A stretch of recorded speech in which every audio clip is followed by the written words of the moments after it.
नमस्कार।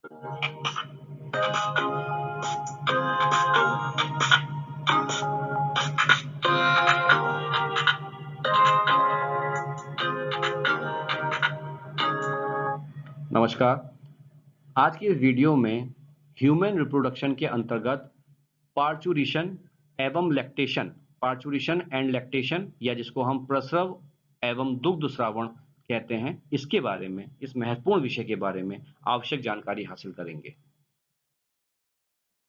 सबसे पहले हम बात करेंगे कि जन्म या प्रसव किसे कहते हैं। देखिए, जन्म या प्रसव को हम अंग्रेजी में जिस टर्म का उपयोग करते हैं इसके लिए, उसको हम कहते हैं पार्चुरिशन। अब ये जन्म या प्रसव है क्या, इसको समझेंगे हम। सबसे पहले देखिए, आपको ये पता होना चाहिए कि मनुष्य में जो प्रेगनेंसी की औसत अवधि है, संगर्भता की जो औसत अवधि है, वो लगभग 9 से 9.5 माह के करीब होती है और इस अवधि को हम गेस्टेशन पीरियड कहते हैं। गेस्टेशन पीरियड या गर्भावधि कहते हैं। गर्भावधि के बाद या हम ये कह सकते हैं कि संगर्भता के अंत में गर्भाशय की जो मायोमाइट्रियम पेशियां होती हैं, उनमें तीव्र संकुचन उत्पन्न होता है और इस कारण से जो माता के गर्भाशय में गर्भ पल रहा होता है, वो बाहर निकल आता है, योनि के रास्ते से बाहर निकल आता है। गर्भ के माता के शरीर से बाहर आने की इसी प्रक्रिया को हम जन्म या प्रसव या पार्चुरिशन के नाम से जानते हैं। अब देखिए, यहाँ पे आपको एक दो चीजें क्लियर होनी चाहिए। देखिए, गर्भाशय में मैंने आपसे, अगर आपने मेरे पहले के वीडियोस देखे हों तो आपने पढ़ा होगा कि जो गर्भाशय है उसकी 3 भित्तियां होती हैं। सबसे अंदर की जो भित्तियां होती है उसको हम कहते हैं एंडोमाइट्रियम, फिर जो मध्य की भित्ति होती है उसे मायोमाइट्रियम और सबसे बाहर की जो भित्ति होती है उसे हम कहते हैं पेरीमाइट्रियम। तो ये जो जन्म और प्रसव है, इसमें जो गर्भाशय की भित्ति प्रतिभाग करती है वो मायोमाइट्रियम करती है, अर्थात मध्य की जो भित्ति होती है, मध्य की जो पेशियां होती हैं, उनमें तीव्र संकुचन पैदा होने से कौन सी क्रिया संपन्न होती है, जन्म या प्रसव की। तो ये क्लियर आपको हो जाना चाहिए कि बच्चा माता के गर्भ में जब तक रहता है उस अवधि को हम गर्भावधि कहते हैं या गेस्टेशन पीरियड कहते हैं, जो लगभग कितना होता है, 9 से 9.5 माह का। और संगर्भता के अंत में, संगर्भता के अंत में या ये कहिए गर्भावधि गेस्टेशन पीरियड के समापन पर गर्भाशय की पेशियों में क्या होता है, संकुचन होता है, कॉन्ट्रैक्शन होता है, जिसकी वजह से ये जो गर्भ है वो योनि के रास्ते से होता हुआ, बर्थ कैनाल के रास्ते से होता हुआ माता के शरीर से बाहर निकल जाता है।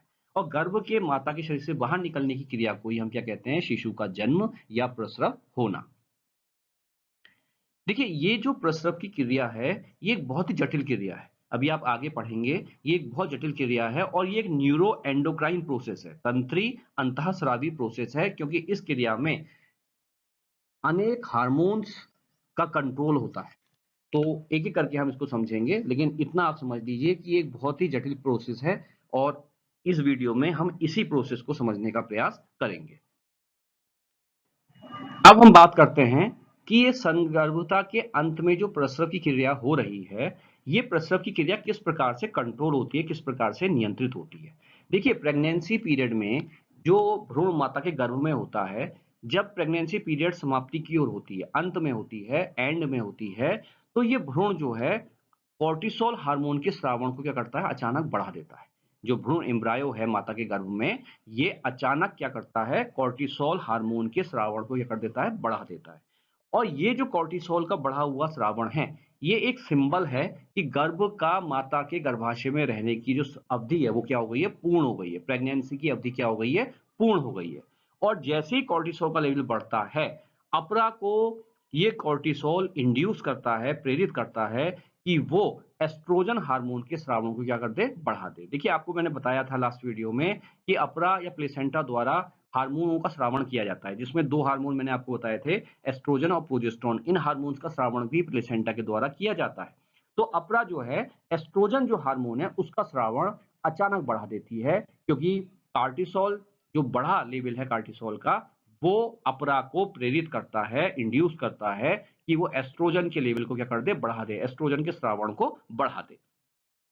जैसे ही अपरा द्वारा एस्ट्रोजन के स्रावण को बढ़ाया जाता है, वैसे ही यह एस्ट्रोजन 2 काम करता है जो प्रसव में सहयोग करते हैं। अब ये 2 काम क्या है? देखिए, पहला काम तो यह है कि ये एस्ट्रोजन प्रोजेस्टेरोन हार्मोन के स्रावण को रोक देता है। ताकि गर्भाशय की पेशियां अब स्थिर ना रहें।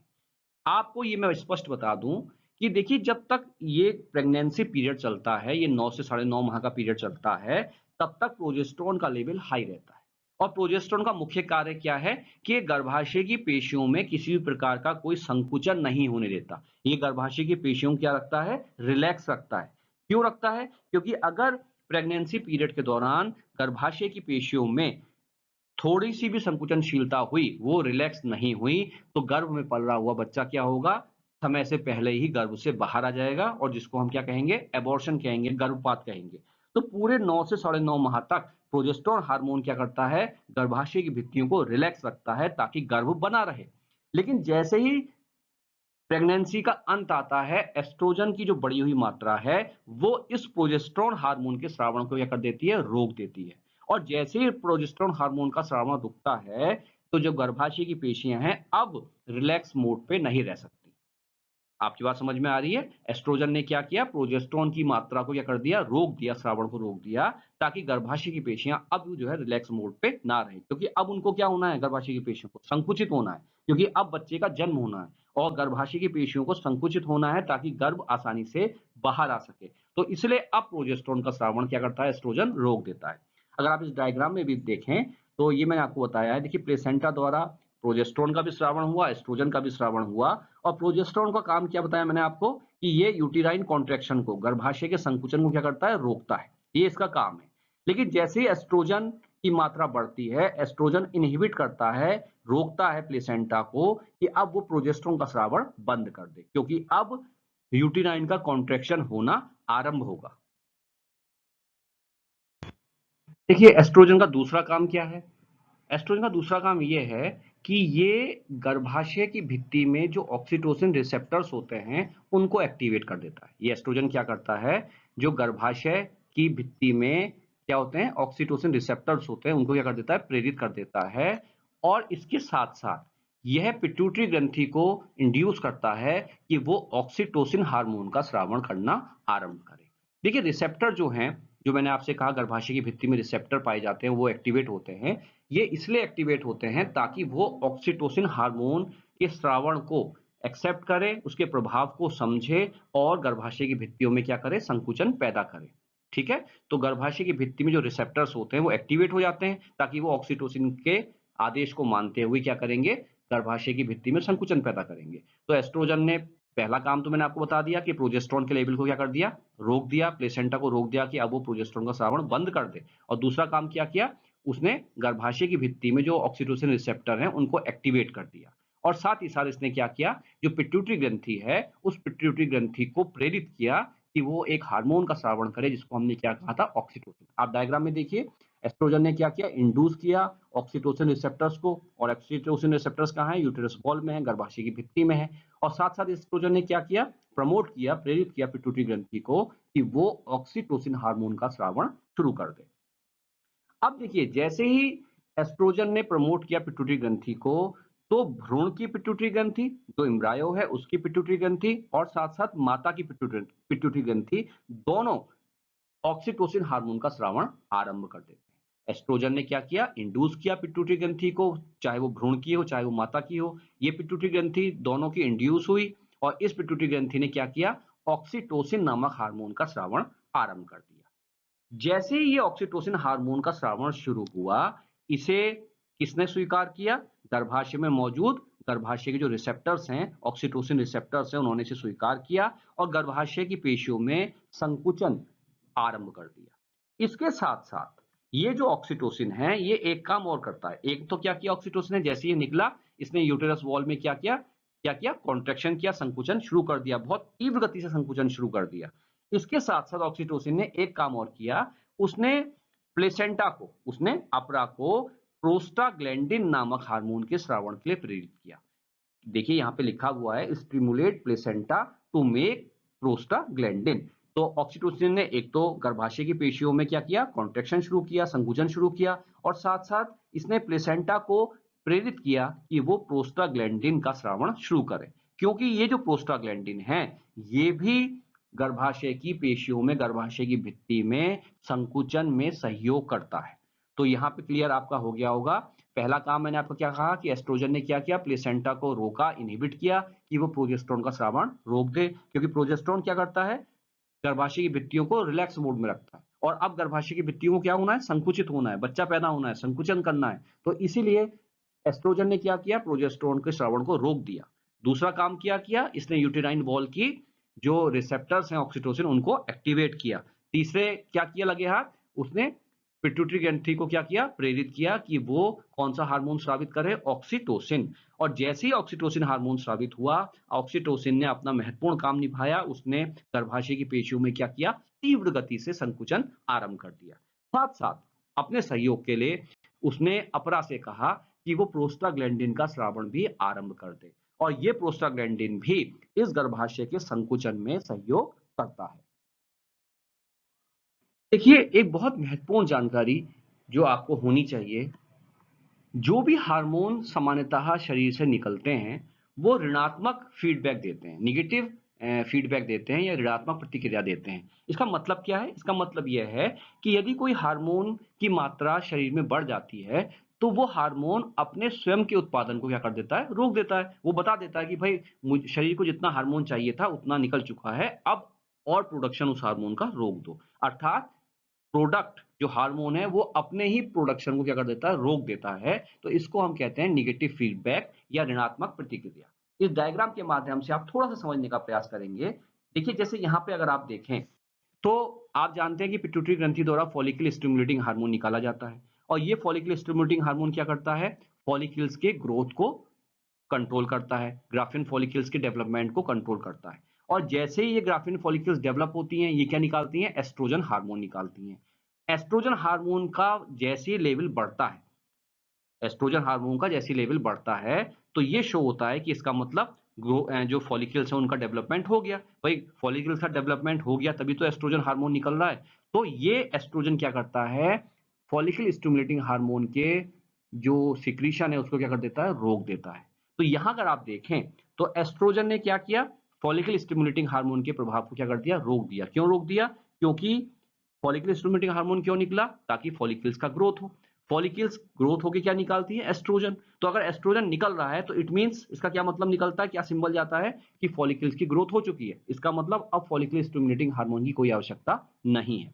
तो एस्ट्रोजन का बढ़ना, रुधिर में बढ़ना, वो स्टिमुलेट करता है दूसरे हार्मोन के स्रावण को, एलएच के स्रावण को करता है, और फॉलिकल स्टिमुलेटिंग के स्रावण को क्या कर देता है, रोक देता है। तो यहां अगर आप देखें तो इस हार्मोन ने क्या की, ऋणात्मक प्रतिक्रिया दी, और फॉलिकल स्टिमुलेटिंग हार्मोन के प्रभाव को क्या कर दिया, रोक दिया, उसके सिक्रीशन को क्या कर दिया, रोक दिया। लेकिन अगर आप प्रसव की बात करें तो प्रसव में ऐसा नहीं होता। प्रसव हमेशा धनात्मक फीडबैक दिखाता है। और ये क्यों दिखाता है, क्योंकि देखिए प्रसव के दौरान माता को लगभग 200 हड्डियों के एक साथ टूटने जितना दर्द होता है। ऐसा माना जाता है कि प्रकृति में सबसे दर्दनाक अगर कोई एक्टिविटी है तो वो प्रसव है। और जब माता प्रसव अवस्था में होती है तो उसमें इतना पेन होता है, ये कहा जाता है कि जैसे 200 हड्डियों को अगर एक साथ हम तोड़ दें तो उतना दर्द माता को उस समय झेलना होता है।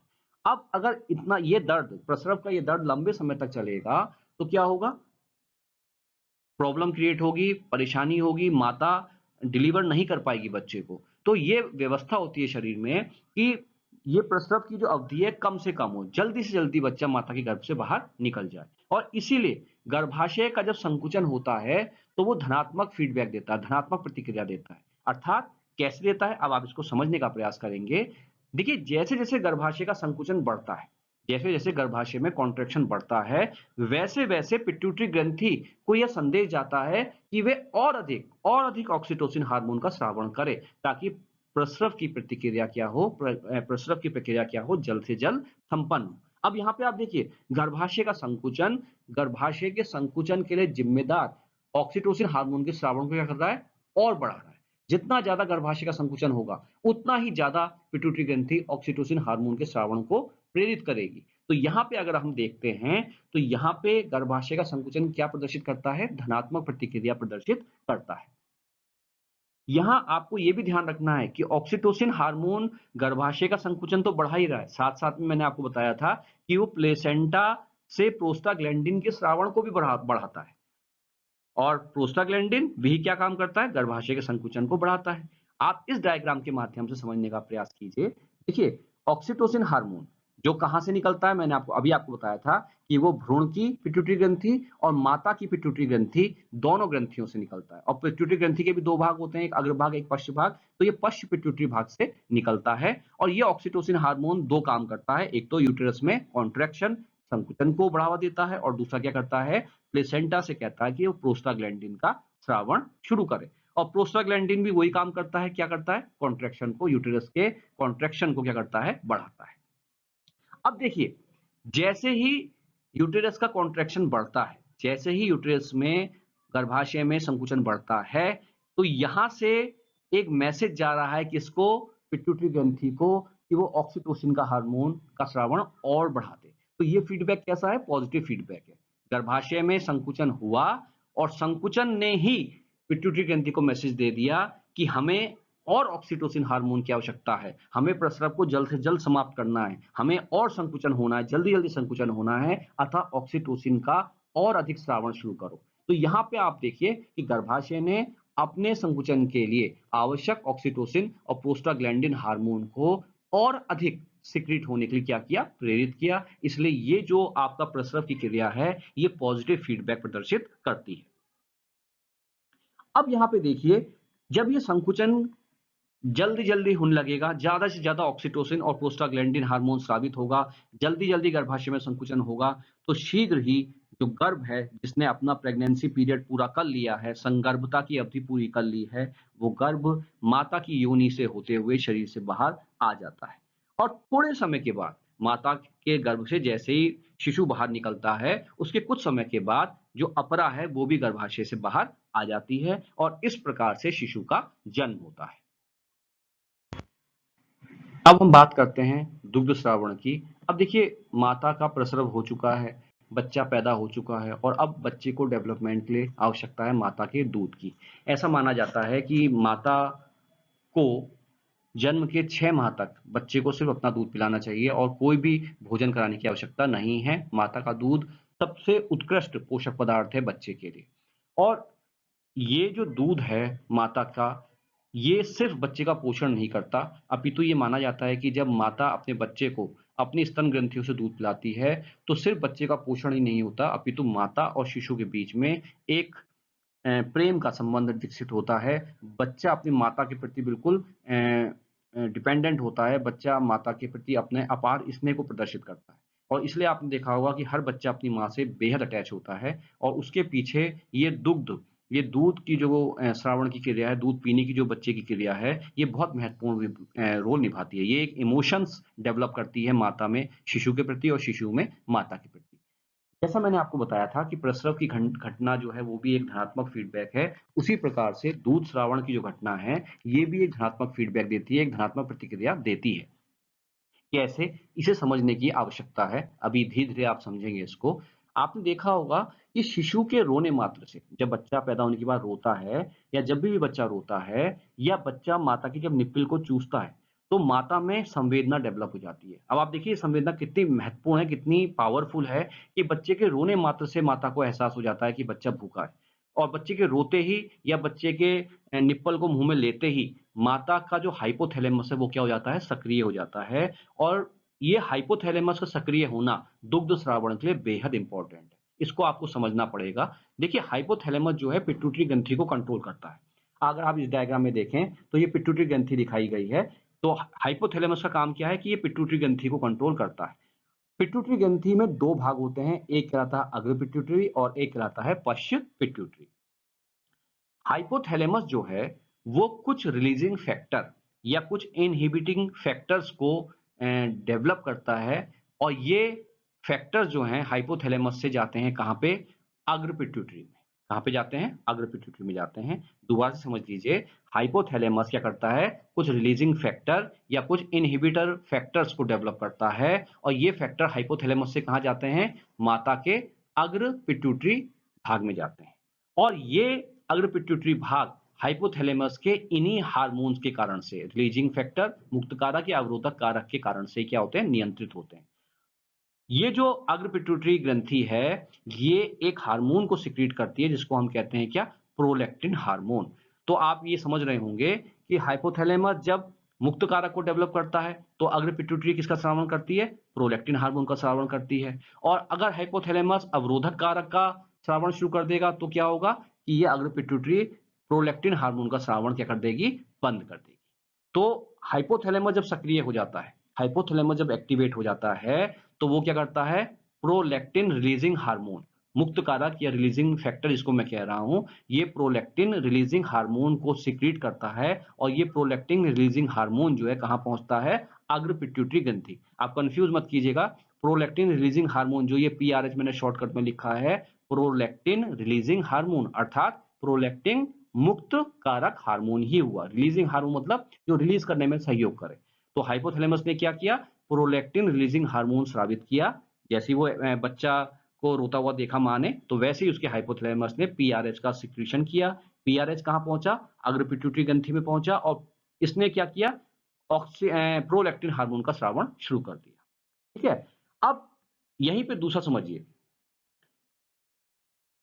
हाइपोथैलेमस जो है वो एक विशेष प्रकार के हार्मोन का निर्माण करता है, जिसमें एक हार्मोन है ऑक्सीटोसिन और दूसरा हार्मोन है वेसोप्रेसिन। ये जो ऑक्सीटोसिन और वेसोप्रेसिन है, ये दोनों हार्मोन कौन बना रहा है? हाइपोथैलेमस बनाता है। और बनाने के बाद ये पिट्यूटरी ग्रंथि का जो पश्च भाग आप देख रहे हैं, इस भाग में क्या कर देता है? स्टोर कर देता है। ये जो हाइपोथैलेमस है, ये हाइपोथैलेमस क्या करता है? दो हार्मोन बनाता है, ऑक्सीटोसिन और वेसोप्रेसिन, और इन दोनों हार्मोनों का निर्माण करने के बाद पश्च पिट्यूटरी ग्रंथि में क्या कर देता है? संचित कर देता है। अर्थात पश्च पिट्यूटरी अपना कोई हार्मोन नहीं बनाता, पश्च पिट्यूटरी अपना कोई हार्मोन नहीं बनाता, वो हाइपोथैलेमस द्वारा बने ऑक्सीटोसिन और वेसोप्रेसिन को क्या करता है? स्टोर करता है। जबकि अग्र पिट्यूटरी क्या बनाता है? प्रोलैक्टिन हार्मोन बनाता है। तो यहाँ पे अगर आप देखें, तो हाइपोथैलेमस दोनों भागों को एक तरीके से कंट्रोल कर रहा है। अग्र पिट्यूटरी को कंट्रोल कर रहा है क्या? रिलीजिंग हार्मोन भेज करके उसे क्या करता है? प्रोलैक्टिन के स्रावण के लिए कंट्रोल करता है। और पश्च पिट्यूटरी में क्या करता है? ऑक्सीटोसिन और वेसोप्रेसिन को क्या करता है? स्टोर करता है।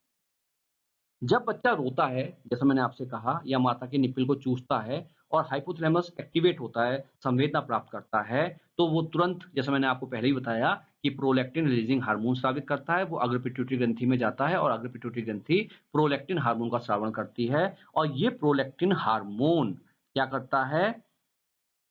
ये माता के स्तन ग्रंथि में पहुंच करके दूध के निर्माण को प्रेरित करता है।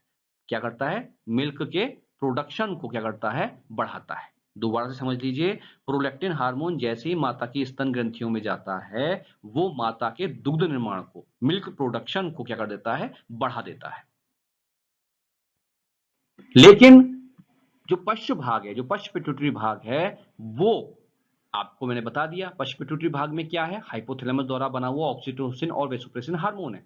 तो जब हाइपोथैलेमस एक्टिवेट हुआ, तो अब वो पश्च पिट्यूटरी से भी कहता है कि भाई, अग्र पिट्यूटरी ने तो प्रोलैक्टिन हार्मोन का स्रावण शुरू कर दिया है, तुम भी अपने ऑक्सीटोसिन हार्मोन को रिलीज करना शुरू कर दो। तो पश्च पिट्यूटरी हाइपोथैलेमस के आदेश पर हाइपोथैलेमस द्वारा बने हुए ऑक्सीटोसिन हार्मोन को क्या कर देता है? रिलीज कर देता है। आप डायग्राम में देखिए, यह मैंने दिखाया है, ये ऑक्सीटोसिन हार्मोन को रिलीज करना शुरू कर दिया। और ये हार्मोन क्या करता है? दुग्ध के स्रावण के लिए, मिल्क इजेक्शन के लिए रेस्पॉन्सिबल होता है। देखिए, समझ लीजिए, प्रोलैक्टिन हार्मोन क्या रेस्पॉन्सिबल कर है? किस चीज के लिए रेस्पॉन्सिबल है? दूध के निर्माण के लिए रेस्पॉन्सिबल है। और ऑक्सीटोसिन किसके लिए रेस्पॉन्सिबल है? स्तन ग्रंथियों द्वारा मिल्क के इजेक्शन के लिए, दूध के निकलने के लिए, दूध के स्रावण के लिए रेस्पॉन्सिबल है। जैसे जैसे जैसे जैसे बच्चा माता के दूध को चूसता है, मैंने आपसे पहले ही कहा था कि दुग्ध श्रावण क्रिया भी क्या है? पॉजिटिव फीडबैक देती है, एक धनात्मक प्रतिक्रिया देती है। और जैसे जैसे बच्चा माता के दूध को चूसता है, वैसे वैसे दूध का निर्माण और उसके श्रावण की प्रतिक्रिया क्या हो जाती है? तेज हो जाती है। आप समझने का प्रयास कीजिए, बच्चा दूध पी रहा है, तो दूध पीने की घटना हो रही है, और ये घटना दूध के निर्माण को, दूध के निकलने की क्रिया को क्या कर देती है? और तेजी से बढ़ा देती है। बच्चा जितना दूध पीता है, माता के शरीर में उतनी ही तेजी से दूध का क्या होता है? निर्माण होता है। तो यहाँ पे भी अगर आप देखेंगे कि ये जो क्रिया, ये भी क्या दिखाती है? धनात्मक प्रतिक्रिया दिखाती है। बच्चे के दूध पीने से दूध का प्रोडक्शन क्या हो रहा है? बढ़ रहा है। आप यहाँ पे देखिए, बच्चा दूध पीता हुआ मैंने दिखाया है, और इसके पीने से ही रिसेप्टर्स क्या हो जाते हैं, एक्टिवेट हो जाते हैं और सूचना कहाँ जाती है, हाइपोथैलेमस को जाती है और हाइपोथैलेमस क्या करता है, इन हार्मोन्स के स्रावण को बढ़ा देता है। तो बच्चा का दूध पीना और माता का दूध का प्रोडक्शन और स्रावण करना, ये भी धनात्मक प्रतिक्रिया को प्रदर्शित करता है। अब यहाँ एक और महत्वपूर्ण बात जो एग्जाम्स में पूछी जाती है, आप ध्यान रखिएगा, बच्चे के जन्म के बाद माता के स्तन ग्रंथियों से प्रथम बार या कहिए कुछ दिनों तक बेहद पीला और गाढ़ा दूध निकलता है, जिसको हम कोलेस्ट्रम कहते हैं।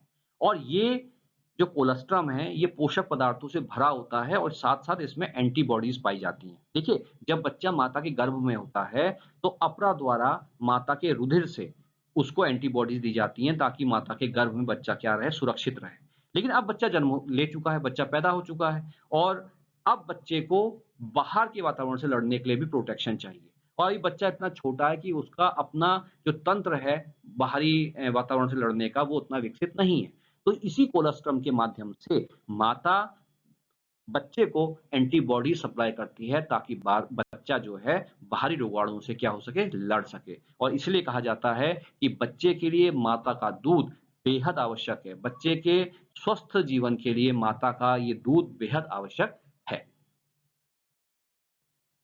मैं उम्मीद करता हूं कि इस वीडियो के माध्यम से आपने प्रसव को, उसकी पॉजिटिव फीडबैक को, किस प्रकार से हार्मोन्स प्रसव को कंट्रोल करते हैं, किस प्रकार से हार्मोन दुग्ध स्रावण की क्रिया को नियंत्रित करते हैं, समझ में आपके आया होगा। और अगर आपको ये वीडियो पसंद आया तो प्लीज इसे लाइक कीजिए और मेरे इस चैनल को सब्सक्राइब कीजिए। धन्यवाद।